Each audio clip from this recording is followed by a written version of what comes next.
ناظرین، کل 9 محرم تھی اور تقریباً شام کا ٹائم تھا، تو دروازے پہ دستک ہوئی تو میں نے دروازہ کھول کے دیکھا کہ کون ہے. تو سامنے کچھ لوگ تھے اور ان کے ساتھ ایک بچہ تھا.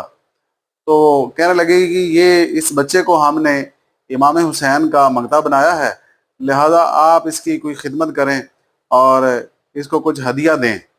تو میں نے پوچھا، آپ نے اس کو امام حسین کا مقتدی کیوں بنایا؟ تو امام حسین کس کے مقتدی تھے؟ Subscribe. اللہ کے مقتدی تھے. تو آپ نے اس کو امام حسین کا مقتدی کیوں بنایا؟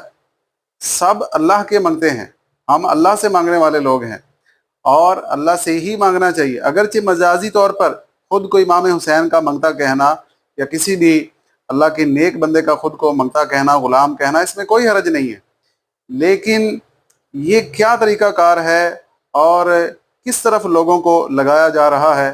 پھر میں نے ان لوگوں کو دیکھا کہ وہ ہمارے